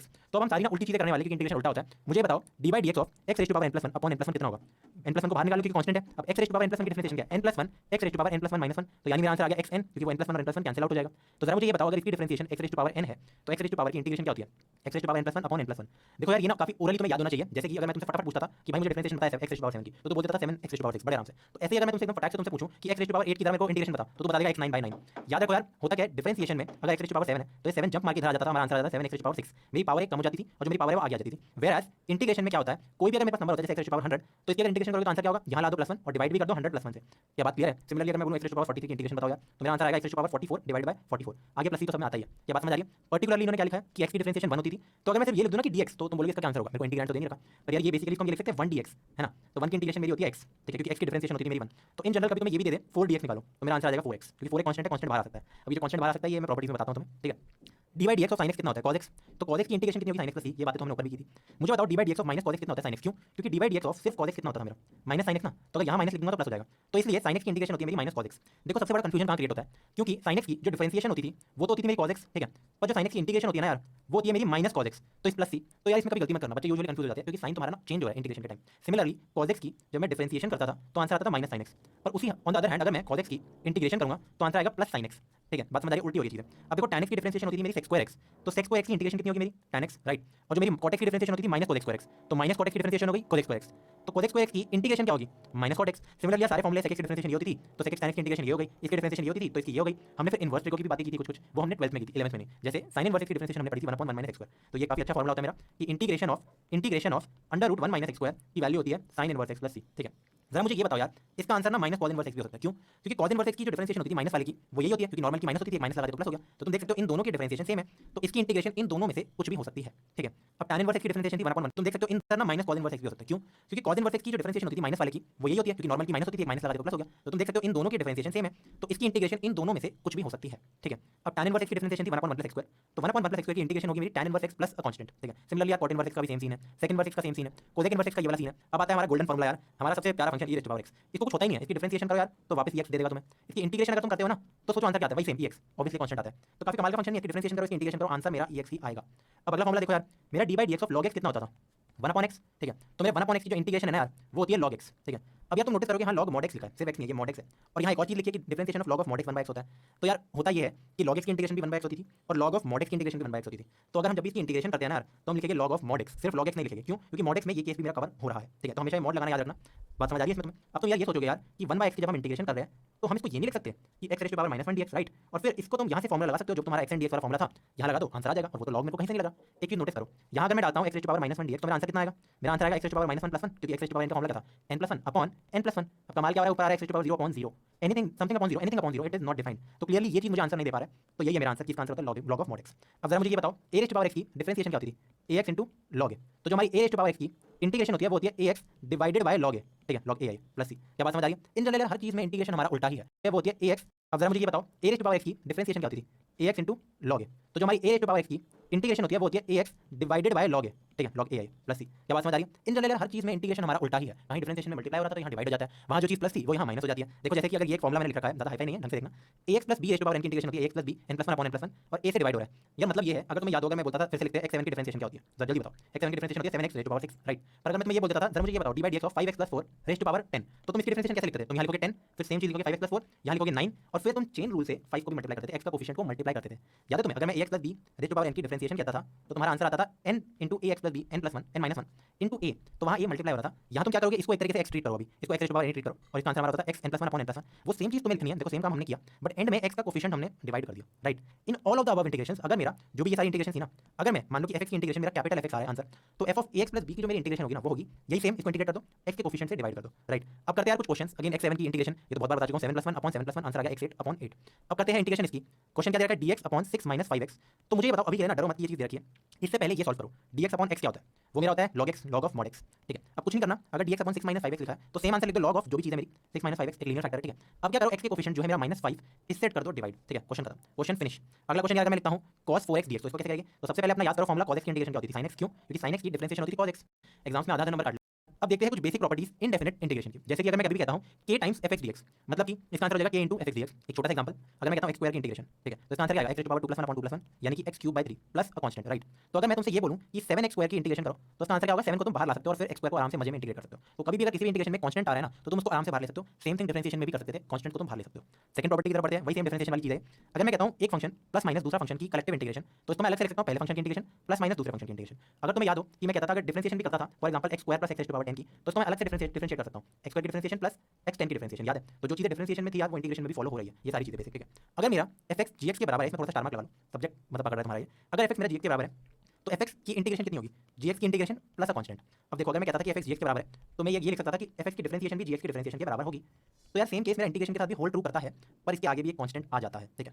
यार कुछ और बेसिक क्वेश्चंस करते हैं इन्हीं प्रॉपर्टीज को देख के, 1 2 3 को देख के, ठीक है? तो पहला क्या था यार? पहला क्वेश्चन मेरा है x³ - x अपॉन x²। तुम बोलोगे अरे भाई साहब ये क्या दे दिया, इसका तो फॉर्मूला ही नहीं पढ़ा है तुमने। तो इसका कोई बड़ी बात नहीं है, तुम इसको सेपरेट आउट कर सकते हो। सबसे पहले तो इसको तुम ये लिख सकते हो, इसको लिख सकते हैं integration of x³ upon x² - x upon x² dx। तो वो क्या बनेगा हमारा x, क्योंकि ये कट के x आ जाएगा -1 अपॉन x dx, ठीक है? इसके बाद मैंने तुम्हें क्या बताया था, एक फंक्शन प्लस माइनस दूसरे फंक्शन की इंटीग्रेशन में ऐसे लिख सकते हैं x dx - 1/x dx, ठीक है? अब मुझे बताओ x dx की इंटीग्रेशन होती है x² + 2 x 1 + 1 अपॉन 1 + 1 और फिर 1/x की इंटीग्रेशन होती है log mod x, direct formula मैंने साइड में फॉर्मूले भी लिख रखे हैं तुम्हारे लिए, ठीक है? अगला क्वेश्चन करते हैं 1 - sin x अपॉन cos2x। तुम बोलोगे अरे भाई साहब ये क्या दे दिया, ट्रिग्नोमेट्री भी डाल दी इसमें। कोई बात नहीं, अगेन इसको स्प्लिट करो सबसे पहले, तो इसको स्प्लिट आउट कर दो। ये तो बेसिक 7th क्लास का बेसिक है कि मैं a - b अपॉन c को लिख सकता हूं, a upon c - b upon c। तो मैंने वही किया। तुम बोलोगे कि मैंने sec2x कैसे लिख दिया, तो मैंने वही किया फिर। तो उसके बाद क्या करेंगे यार हम, 1 अपॉन cos2x को मैं लिख सकता हूं sec2x। तो ये जो मेरी चीज है ये बन जाएगी sec2x के बराबर, और sin x अपॉन cos2x को मैं लिख सकता हूं sin x upon cos x into cos x। तो ये हो गया tan x और ये cos x ऊपर जाके बन गया sec x। जरा मुझे ये बताओ sec2x की इंटीग्रेशन होती है tan x। याद करो यार, ये पूरा लिस्ट बना के दे रखी थी, ये देखो यहाँ रहा मेरा sec2x की इंटीग्रेशन मेरी होती थी tan x। Similarly sec x tan x की इंटीग्रेशन होती थी sec x। दूसरा हमारे पास वही था, sec x tan x की इंटीग्रेशन हो गई sec x, साइड में लिख रखे फॉर्मूले। अब अगला क्वेश्चन में स्टार मार्क लगा यार, ये थोड़ा अच्छा है, मतलब सीबीएसई लेवल के हिसाब से एक स्टार्टिंग में पढ़ना थोड़ा अच्छा है, बट इवन देन तुम्हें आना चाहिए, दिमाग शार्प होता है। मुझे बताओ इसको कैसे करेगा यार? ये तो यार सेपरेट आउट भी नहीं होगा, या तो क्वेश्चन ये होता 1 + x अपॉन x², तो मैं कर लेता पहले इसको सेपरेट आउट करता, फिर इसको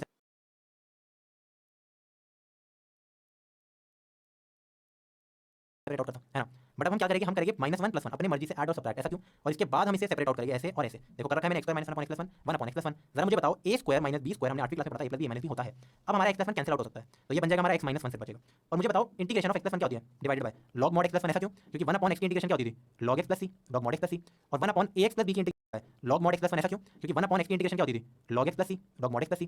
और 1 अपॉन ax + b की इंटीग्रेशन क्या होती थी? अगर जनरलाइज करा था हमने तो आंसर आता है log ऑफ यही सेम चीज, ठीक है, डिवाइडेड बाय x का कोफिशिएंट प्लस c। तो यहाँ पे x का कोई कोफिशिएंट है ही नहीं, तो आंसर सीधा आ गया log ऑफ mod x + 1। अब x की इंटीग्रेशन x²/2, 1 की इंटीग्रेशन x। ऐसा क्यों? x को लिख सकते हैं x⁴ 1, तो इसका आंसर आएगा x⁴ 1 + 1 upon 1 + 1।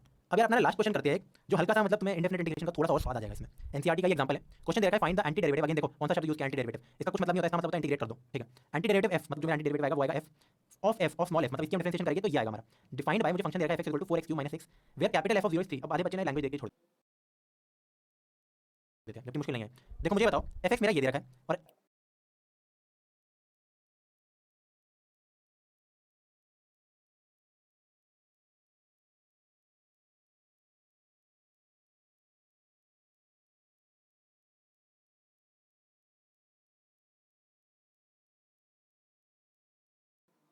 Capital F of zero ये दे रखा है। ये कैपिटल एफ ऑफ जीरो क्या है?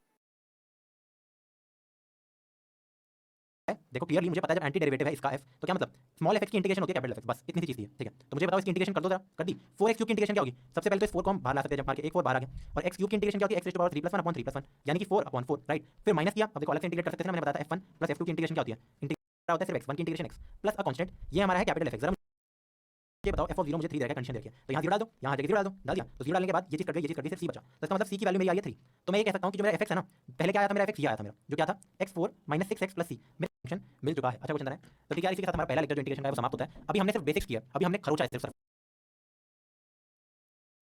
Hello everyone and welcome to अपनी कक्षा। तो गाइस यार आज की वीडियो में हम इंटीग्रेशन करने वाले हैं, जिसका चैप्टर का नाम है इंटीग्रल्स। इंटीग्रल्स की सारी एक्सरसाइज निपटा देंगे, ठीक है, A to Z ऐसी निपटाएंगे और जिससे तुम्हारे 100 नंबर आएंगे बोर्ड में, ठीक है। मेरे खुद के 100 तुम्हारी भी 100 आएंगे। हम बढ़ते हैं सबसे पहली एक्सरसाइज की तरफ, एक्सरसाइज 7.1। अभी फर्स्ट एक्सरसाइज ना वैसे बहुत टट्टू एक्सरसाइज है और सीबीएसई बोर्ड में ये वाली एक्सरसाइज के ऐसे वाले क्वेश्चन नहीं आएंगे। मैं बताने की कोशिश करता हूं पहले क्वेश्चन से। The question is find the anti derivative और integral of the following function, यानी कि sin 2x की हमें इंटीग्रेशन निकालनी है, इस फंक्शन की निकालनी है बाय मेथड ऑफ इंस्पेक्शन। अभी जो मेथड ऑफ इंस्पेक्शन है बोर्ड में नहीं आएगा। इसका मतलब बेसिकली ये होता है कि अगर मान लो हमें sin 2x की इंटीग्रेशन निकालनी है तो हम याद करेंगे कि कौन सा ऐसा फंक्शन था जिसकी डिफरेंशिएशन sin 2x थी, क्योंकि डिफरेंशिएशन और इंटीग्रेशन आपस में इनवर्स प्रोसेस है। तो अगर हम एक बार के लिए याद करें, जब हम डिफरेंशिएट करते थे cos 2x को तो -2 sin 2x आता था। तो अगर इस -2 को हम यहां ले जाए, ठीक है, -1/2 से, जैसे तुम देख सकते हो, तो मैं कह सकता हूं sin 2x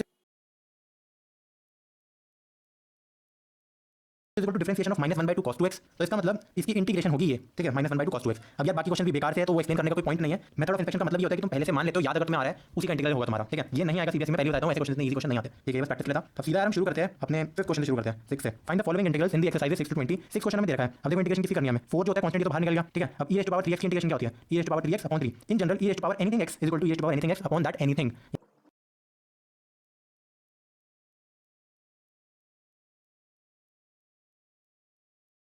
यानी कि कांस्टेंट से डिवाइड जाता है, सही है भाई। फिर 1 की इंटीग्रेशन हम सबको पता है कि x होती है, ठीक है, k की इंटीग्रेशन होती है kx, ठीक है। अगला क्वेश्चन क्या है? x² multiplied by 1 - 1/x²। तो मुझे पता नहीं ये इतना इजी क्यों दे रखा है, तो मैं क्या करना है, बस इसके अंदर मल्टीप्लाई करना है। ये भी मल्टीप्लाई कर दिया तो क्या आ गया, देखो x² - 1, x² की इंटीग्रेशन क्या होगी? x³ 3, ठीक है, x³ 3 और 1 की इंटीग्रेशन होती है x।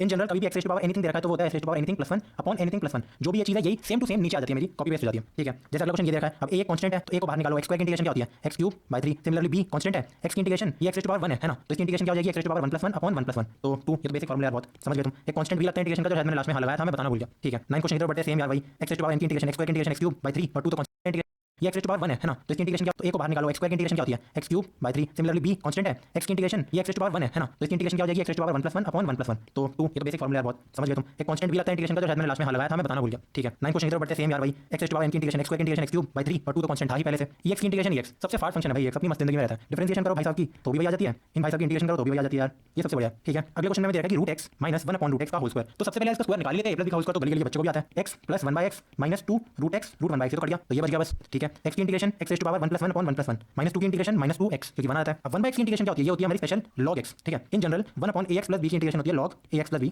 और x के कोफिशिएंट्स को डिवाइड कर दो, ठीक है। बात समझ आ रही है? बहुत सही। देखो मैंने फॉर्मूले भी लिखे हैं, जब हमारा xn dx होता है इंटीग्रेशन xn तो इसकी वैल्यू होती है xn + 1 अपॉन n + 1। बट अगर मेरा n -1 के बराबर हो जाता है तो ये फॉर्मूला होल्ड ट्रू नहीं करेगा। फिर हमारा ये वाला होता है इंटीग्रेशन xn तो इसकी वैल्यू होती है xn + 1 अपॉन n + 1। बट अगर मेरा n -1 के बराबर हो जाता है तो ये फॉर्मूला होल्ड ट्रू नहीं करेगा, फिर हमारा ये वाला फॉर्मूला लग जाएगा, ठीक है। बहुत सही। 11 क्वेश्चन यार यही बहुत सिंपल है यार, इसको पहले सिंपलीफाई कर दो। 2 की लिख रखा है, ये 5x है, sorry, this it is x4 upon x²। x की इंटीग्रेशन x² 2 5 की इंटीग्रेशन कितनी हो जाएगी मेरी? ये मैंने 5/2 के लिख रखा है, ये 5x है, sorry, this it is x² 2 + 5x - +4 upon x।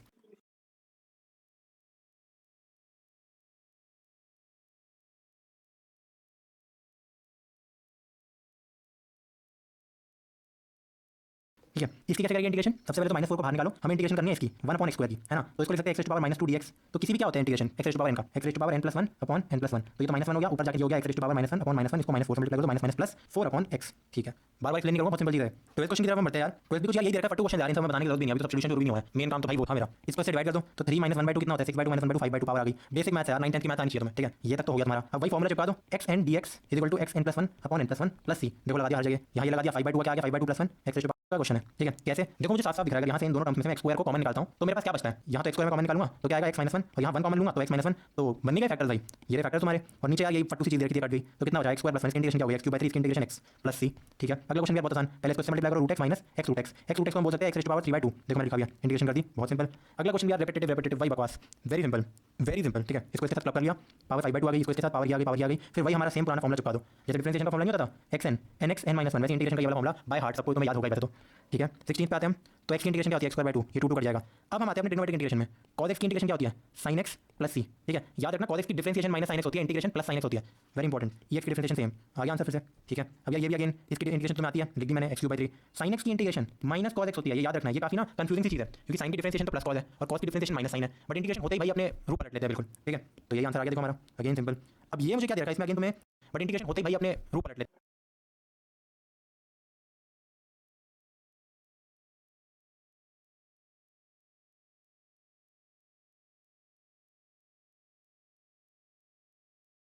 बिल्कुल, ठीक है। तो यही आंसर आ गया देखो हमारा, अगेन सिंपल।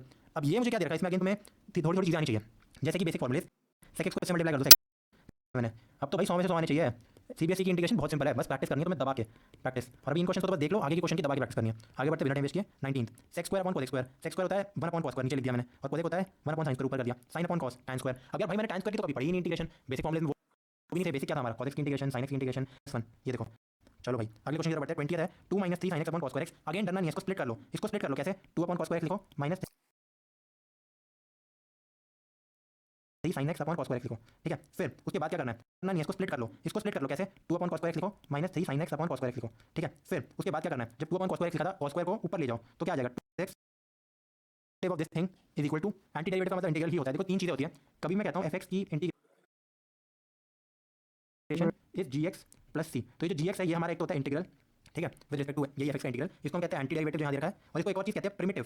तो एग्जाम में फालतू के वर्ड आ गए ना तो फटने की जरूरत नहीं है, कोई बहुत सिंपल है यार, ठीक है। √x की इंटीग्रेशन कैसे करेंगे, ये है x⁻1/2, तो इंटीग्रेशन क्या होगी x⁻1/2 + 1/1/2 + 1, ये हो गया नीचे मेरा 3/2 x⁻3/2, तो आ गया 2/3 x⁻3/2, देखो कभी लिखा गया सिमिलरली -1/2 का आ जाएगा ये, ठीक है। तो हमारा सी ऑप्शन इज करेक्ट। तो यार हम अपना 22nd क्वेश्चन कर रहे थे, ये थोड़ा डिफरेंट टाइप का क्वेश्चन है जो अभी तक तुमने नहीं किया है। देखो मुझे दे रखा है कि डिफरेंशिएशन फंक्शन की ये है, और मुझे ये दे रखा है कि फंक्शन एट 2 = 0 है, तो मुझे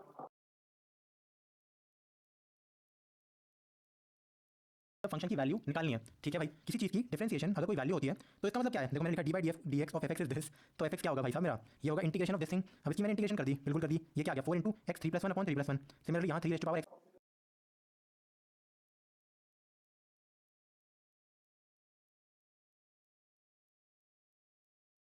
तो पावर क्या था, -4 था ना, तो -4 + 1/4 + 1, तो 3 भी कट गया मेरा, x4 1/x3, ठीक है। अब यार यहाँ एक कांस्टेंट आता था हमेशा, ठीक है, और ये कांस्टेंट कोई भी रियल वैल्यू या पता नहीं कॉम्प्लेक्स वैसे रियल मान के चलो कोई भी वैल्यू उठा सकता है ना। तो मुझे एक स्पेशल कंडीशन दे रखी थी f2 0 है, तो क्या करो यहाँ x की जगह 2 डाल दो, ठीक है, यहाँ भी 2 डाल दो, यहाँ भी x की जगह 2 डाल दो, f minus of this thing जो गया -16 - 1/8 -129/8। अब मुझे बताओ मेरा fx ये था ना, मेरा c तो निकल गया यार -129/8, तो fx मेरा ये हो गया, hence the c option is absolutely correct.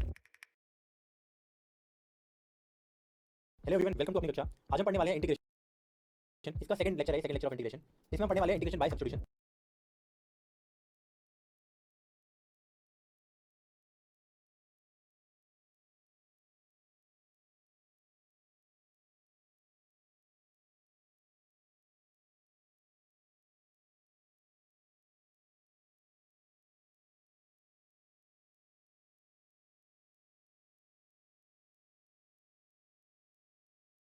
आग लगे बस्ती में कॉपर फ्यूज मस्ती में, उनको पता ही नहीं चलेगा, वो आएंगे तार छीलेंगे इसे ऐसे, फिर तार को लेकर इसे लगाएंगे फ्यूज में, लगा दिए चाची अब नहीं बंद होएगा, फिर लेके जाओ, हमारी दुकान का नहीं, हम नहीं लिखे, वोल्टेज डाउन मम्मा, व्हाट इज वोल्टेज डाउन, है ना। तो मम्मी बोलती होंगी बेटा जब वोल्टेज को हम लोग नीचे फेंकते हैं, एनीवेज है। तो कई लोग घर में गुस्साते हैं, फ्यूज उड़ गया, फ्यूज उड़ गया, एक काम करते हैं मोटा फ्यूज वायर लगा। अरे मोटा फ्यूज वायर नहीं लगाना होता, घर का फ्यूज उड़ गया जाके मोटा फ्यूज वायर लगा दिए, मोटे फ्यूज वायर का रेजिस्टेंस कम होगा, फिर वो नहीं उड़ेगा, बड़े खुश हैं। ये लोग बोलते हैं ना अरे फ्यूज उड़ जा रहा है जी बार बार, एक काम करते हैं कॉपर का मोटा सा तार लगा देते हैं, रेजिस्टेंस है ही, फ्यूज नहीं उड़ेगा, घर उड़ जाएगा, क्योंकि फ्यूज तो कहेगा भैया हम तो मोटे हैं, मोटे तार का रेजिस्टेंस क्या होता है, कम, R = ρl/a, मोटे तार का रेजिस्टेंस ρl/a, रेजिस्टेंस कम है, रेजिस्टेंस कम है, फ्यूज में हीट ही नहीं प्रोड्यूस हुई, करंट जा, घर ने कितना मांगा 30, ले जा 30। अभी इनमें हीट ही नहीं प्रोड्यूस हो रही, घर में तबाही मची पड़ी। तो फ्यूज वायर का मेल्ट होना अच्छी चीज है। पता चला कि घर में कुछ गड़बड़ हो गया है। कई लोग होते हैं फ्यूज वायर मेल्ट कर रहा है ना, क्या हो रहा, फ्यूज उड़ जा रहा है ना। तो फिर घर में वो आते हैं जो चाचा टाइप के लोग होते हैं, घर में चाचा टाइप के लोग आएंगे, इलेक्ट्रीशियन, एकदम जबर इलेक्ट्रीशियन बनते हैं अपने आप को। वो आएंगे, तार छीलेंगे ऐसे ऐसे, फिर तार को लेकर ऐसे लगाएंगे फ्यूज में, लगा दिए चाची, अब नहीं बंद होएगा। भैया आपने क्या किया, आपने कॉपर का वायर लगा दिया। कॉपर का wire is a good conductor, उसमें हीट नहीं प्रोड्यूस होगी। Copper as a high melting point, वो मेल्ट भी नहीं करेगा। गया सारा करंट घर में, मस्त एकदम कॉपर का वायर लगा के एकदम इलेक्ट्रीशियन चाचा बन जाते हैं कई लोग घर, है ना। ली इलेक्ट्रीशियन एकदम हैवी ड्राइवर सोचते हैं। बात समझ में आ रही है? तो कई लोग घर में ये चीज करते हैं which is very wrong. Copper should never be, भाई हैवी करंट मांगे कॉपर कहेगा ले जा 25 क्या 50 ले जा, मैं तो कंडक्टर हूं और मैं मेल्ट भी नहीं करने वाला, मेरा मेल्टिंग पॉइंट भी हाई है, मैं टूटने वाला भी नहीं। अंदर चीजें जल रही है, आग लगे बस्ती में, कॉपर फ्यूज मस्ती में, उनको पता ही नहीं चलेगा, है ना। तो ऐसा नहीं करने का है ना। तो copper can never be used as a fuse wire. Never नहीं, शुड नॉट होना चाहिए। नेवर क्या, वो चाचा तो यूज कर ही दिए, नेवर की बात तो गलत हो गई। शुड नॉट बी यूज है। देखा नहीं है घर वाले आते हैं तो छील कैसे लगा देते, अरे भैया वो कॉपर वायर था जो आपने छील के लगा दिया। फ्यूज वायर अलग से बनते हैं। बल्ब, अच्छा कह रहा बल्ब, हाँ बल्ब की जो ब्राइटनेस होती है बल्ब, वो पार पे डिपेंड करती है। अच्छा ऐसा नहीं देखा है, कई बार हम लोग कहते हैं क्या हुआ है, वोल्टेज डाउन है। वोल्टेज डाउन में क्या होता है, बल्ब डिम, क्या हो गया, वोल्टेज डाउन है। ये ज्यादा कनेक्ट कर पा रहे होंगे हमारी सिटी जैसे लोग, बहुत हाई फाई बच्चे तो जानते ही नहीं होंगे वोल्टेज डाउन क्या होता है, देखा नहीं होगा। Voltage down, what is voltage down? We have inverters, we have generators, I don't know what is voltage down. मम्मा व्हाट इज वोल्टेज डाउन, है ना। तो मम्मी बोलती होंगी बेटा जब वोल्टेज को हम लोग नीचे फेंकते हैं, एनीवेज है। तो बाकी हम सबने देख रखा है घर में क्या होता है, वो बल्ब ऐसे जल रहा होता है और डिम हो जाता है, ऐसे ही गंदा जल रहा था और ऐसे डिम हो गया, कुछ दिखता भी नहीं, उसमें काला काला अंधेरा छा जाता। तो बल्ब खरीदा है कभी जीवन में? तुम लोग तो CFL भी नहीं देखे, तुम लोग तो LED जनरेशन। हम लोग तो पहले बल्ब देखे, फिर वो आया था CFL जिसको दुकानदार बेचते थे, अरे दीदी अरे भैया ये बहुत बिजली बचाता है ना, ये चिपका देते थे ऐसे डेट लिख के पीछे कि ले जाओ भाई कभी खराब नहीं होगा। वो जाता उसी दिन खराब होता था, वो फिर लेके जाओ, हमारी दुकान का नहीं, हम नहीं लिखे। तो CFL आता था, उसके बाद फिर LED आता था, समझ रहे हो। बातों में फंसाओ, बातूनी मास्टर है, ठीक है।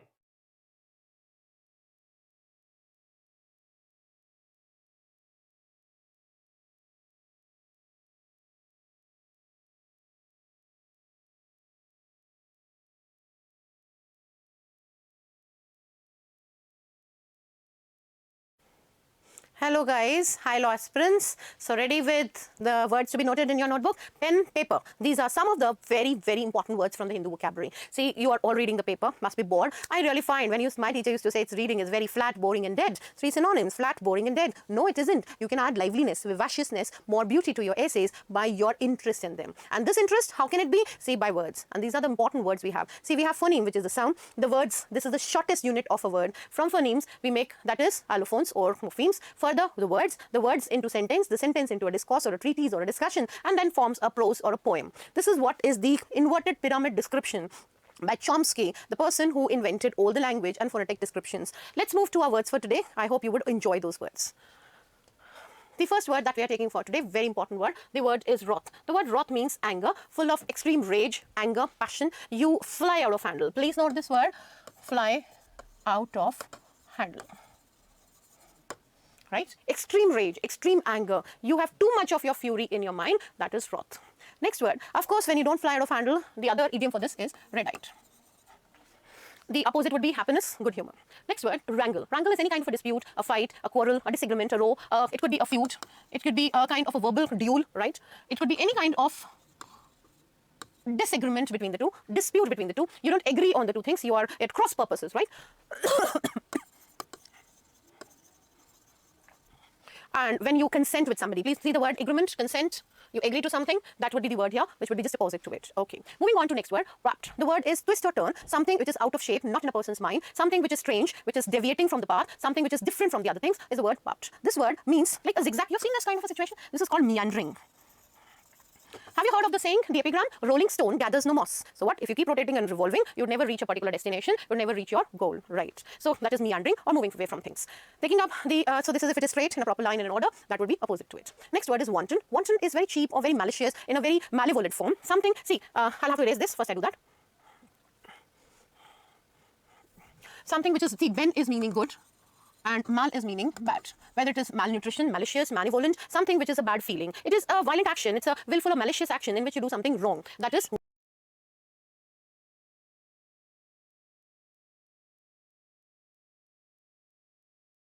wanton. The opposite would be justifiable, right? Something which is not lacking in the right scenario.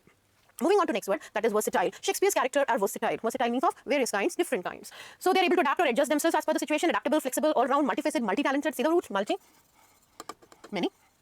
Right? They are people who are very having, loaded with things. Too many good qualities those people have. Like we had 4 best tragedies of Shakespeare: Hamlet, Macbeth, King Lear, and Othello. Although they all have a flaw, right? A hamartia, but they are the ones who have wonderful good qualities in them. They are versatile by nature, right? The opposite would be, of course, inflexible or limited by nature. The next word, vandal. Have you heard of those riots and those people who do these riots? They are called vandals, and this quality is called vandalism. So vandal means a person who destroys, purposely destroys. See, it is not that by mistake you take somebody's car and you bang the glasses of it. This is something which is vandals do. Vandalism is destruction, complete destruction. A person who intentionally, please note the word very carefully, he's not doing it by mistake. It's intentionally done, damages the property belonging to other people. He's a demolisher. He's a dissater. See the word de, not, it's a negative usage. Right, completely destroys something, that would be vandal. The opposite would be one who conserves, one who preserves, one who protects. See, the people who are in authority, in power, the governor, the president, they all conserve and protect the constitution of India. They're the representatives of the state and the central. Why? Because they are bound by the duty to protect the constitution of India. So these are the people who destroy, and they are controlled and preserved. The rights of the Indians are preserved by these authorities. Next word, usurp. Usurp means you take by force. Forcefully. Right? See the word vehemently.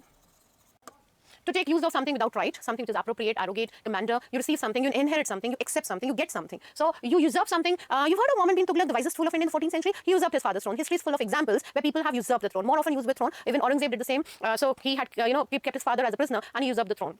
It's not your legal right. You take it by force. Vehemently do that. Next word, untangle. Untangle is free from any twisted state. Disentangle, free, unravel, unsnarl. See, it's a twist and turn. You've heard this root taught is twist. So untangle means not twisted. Not twist and turn means everything very straight, not in a jumbled form, in a more straight line, in a more ordered fashion, right? In an arranged form, everything in a tick-tick-boom manner, in a more, yes, in apple pie order. The idiom we use for this, apple pie order. Your hair are tangled in the morning, and when you comb them, it becomes untangled, free from tangles or twisted state, disentangle, unravel, unsnarl. The roots that come up, dis and un, both meaning the same, negative, simple. The whole series that I've taken up is kept in mind, the root un. Unsurprising, sometimes some things shock us. We are taken aback. You are not ready to accept it. Your mind isn't accepted. Able to understand once you try it.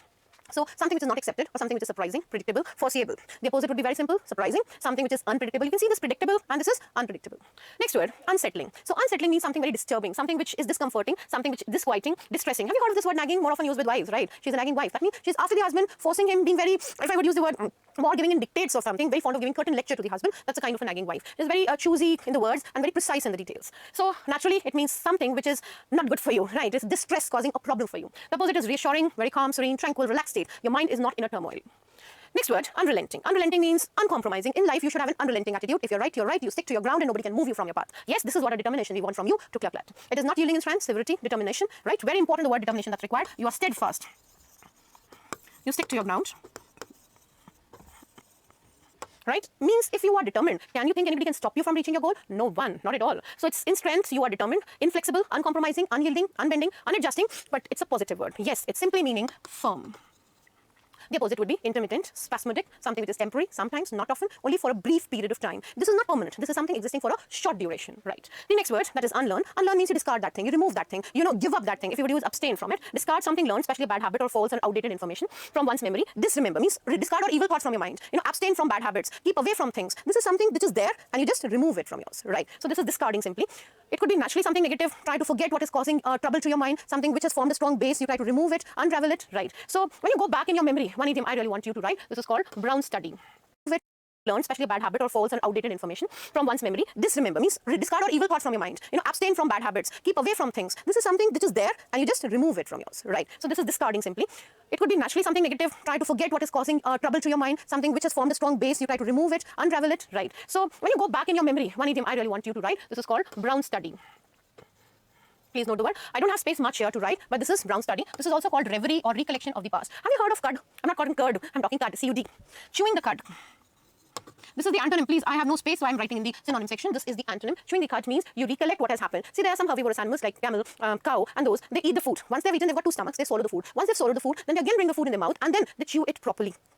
Right. So if whatever has happened with you, recall back again in your mind. You try to recollect that thing. It's a kind of a reverie or a remembrance. I'm reminded of one of the best essays of Charles Lamb, Green Children, a Reverie, a recollections of the past. So past remains past. Why to let it not bury and forget it and live in the present? Yes, this is the present, which is going to give you wonderful fruits. So I hope this thing is going to deliver the goods. These words will be very helpful for you for your paper and the English section of comprehension. Please do give up a thumbs up to our matter that we have the content. If you really like it, please do subscribe the channel, and really please make the sentences and come up with your doubts. Thank you, students.